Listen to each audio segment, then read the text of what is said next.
The silhouette, the most underrated tool in bodybuilding, in my opinion, and something that golden era bodybuilders understood more than the modern era.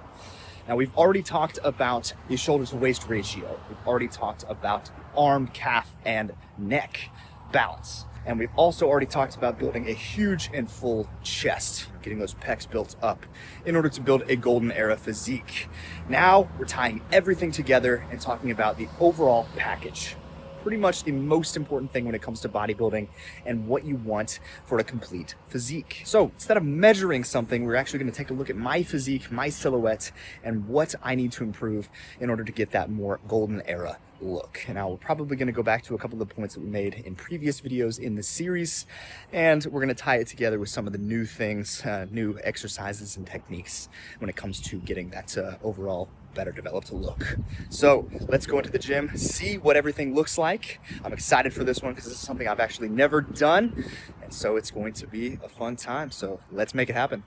All right, let's see if this works.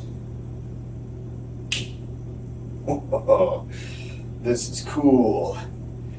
All right, so using this, we can tell a little bit more about my silhouettes and what exactly I need to work on. I'm kind of excited to look at this footage afterwards.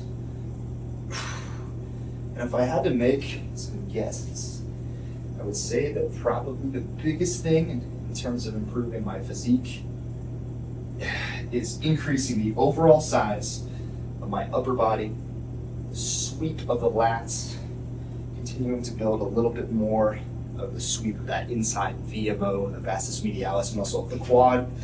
So I have a decent amount of outward sweep.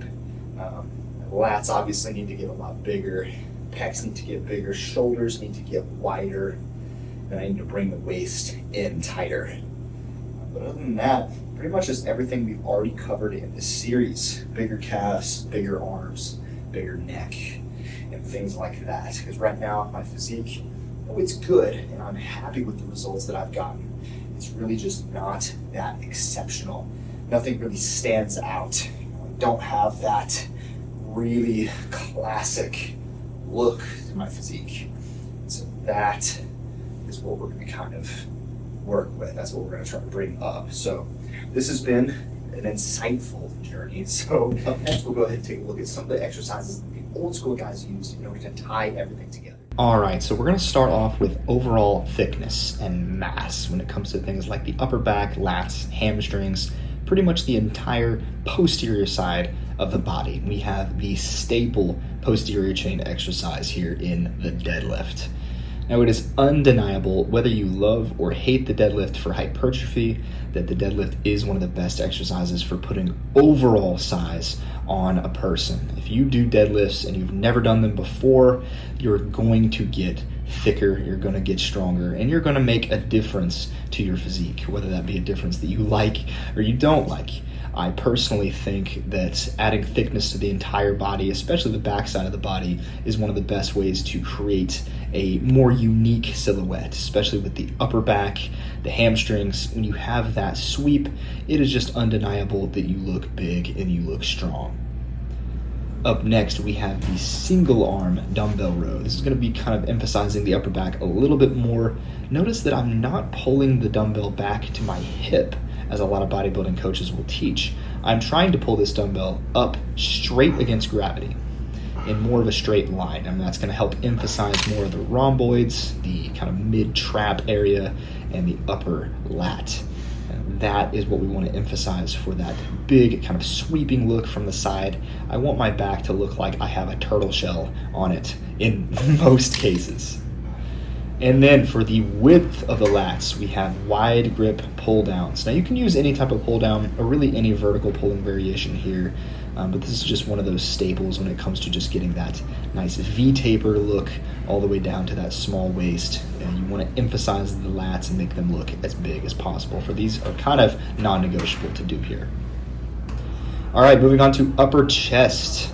This is something we talked about in the overall chest video, but I want to re-emphasize it here because building an upper chest that is thick and full is Not really something that a lot of people focus on when it comes to developing the entire physique, but I think that it is important nonetheless. So I'm doing some really heavy sets of about triples here, 225 on a 45-degree incline.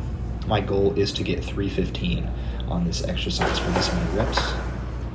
And then I'm going to move on to a dumbbell bench, which I'm going to do a little bit more reps for. This one is more about just kind of getting that deep stretch at the bottom, something that you can't really achieve the same way with the barbell.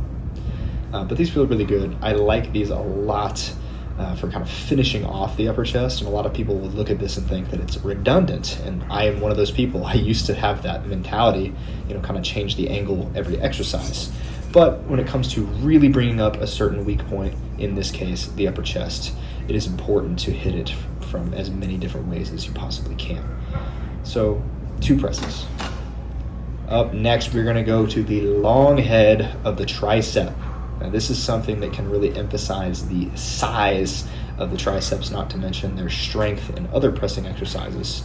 But when it comes to the thickest part of the arm, where that sweep of the tricep comes down when you're doing a front double bicep pose, that is what we're trying to emphasize here. I like this variation seated on the seated bench with the cables behind my head, just because I feel like it is the easiest for me to load and progressively do more and more each week. But you can also do this exercise the way I'm going to show next with a dumbbell, basically just sitting normally on a dumbbell rack, just like this. This one is probably a little bit easier to set up for most people. The only thing I would caution against is swinging the dumbbell back with the hands at all, because you will hit yourself in the back of the head with that dumbbell. And if you're using a heavy dumbbell, that can be pretty detrimental to the occipital bone. So watch out for that. But yeah, we got about 3 sets of each of these exercises, going a little bit heavier on the cable variation for me. I guess you could use a barbell or another implement on this as well, but these are the 2 that I like the most. All right, moving on to the rear delts. Now, this is a muscle that is going to emphasize the capped look of the shoulder as a whole. And in my video where we talked about the shoulder to waist ratio, we did do a little bit of shoulders, but we primarily focused on the side delt. So right now, we're kind of just rounding everything off, hitting the rear delts a little bit harder, and I want to make sure I do this at least a couple of times per week to get optimal development. Now, this is something that's kind of cool because you don't really have to do a lot of volume to get the rear delts to work. You don't have to hit them, super hard. You can just hit them from a moderate degree every once in a while, and they will grow as long as you are not skipping them. But love it for performance, for aesthetics, and for health. And moving on to the legs, we're going to go into the outer sweep of the quads. And right here, I'm doing some heel elevated squats. And I'm trying, same way I did with the incline press, just going for a couple heavy sets of 3, but just really emphasizing good technique and trying to get full range of motion with these. I believe I go a little bit heavier. Yeah, we got 365 on the bar. This one felt really smooth, so I wanted to try 1 set heavier with 405 pounds, and you'll see here in a second. And same thing, down to parallel, all the way up, squeeze, and that felt really good. It felt a lot heavier than it looked, but I'm happy I was able to get a single with the same weight that I have been hitting with a little bit of a wider stance. Moving on to leg press, this is just another way we can kind of further emphasize those quads and get those sweeps out to the side. Really important for the silhouette, just because if you don't have that outer sweep of the quad, it does not appear that you have any leg mass at all, even if your legs are really strong or really dense. So we're just hitting them from a little bit different of an angle, and we're going a little bit more volume for them. Now notice how my heels come off of the pad a little bit at the bottom. That is because I have those pads behind my back to get a little bit more range of motion. This particular leg machine I would bottom out on just because my legs are so short, and I can get such a full range of motion that I had to put those back there. But it's allowing me to put even further stress on the quads. I really only feel quads when I do it this way. Of course, I could load up a bunch more weight, take the stance out a little wider, use the hips, the glutes, hamstrings, everything else, but we're really trying to just emphasize one muscle.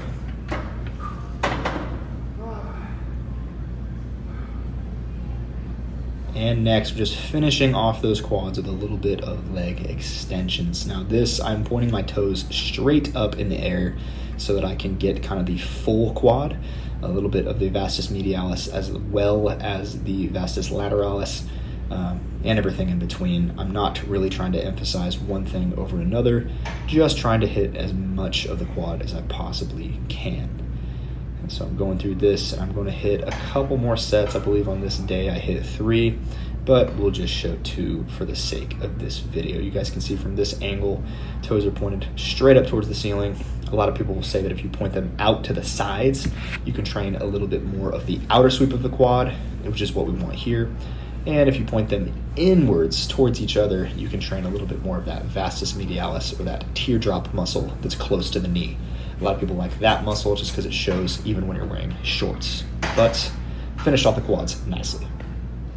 And lastly, to bring in the waist, to kind of tighten up things a little bit further, we are doing vacuums. This is something that I did not talk about in my shoulder to waist ratio video, but this is an essential exercise when it comes to really, really tightening the waist and bringing it in.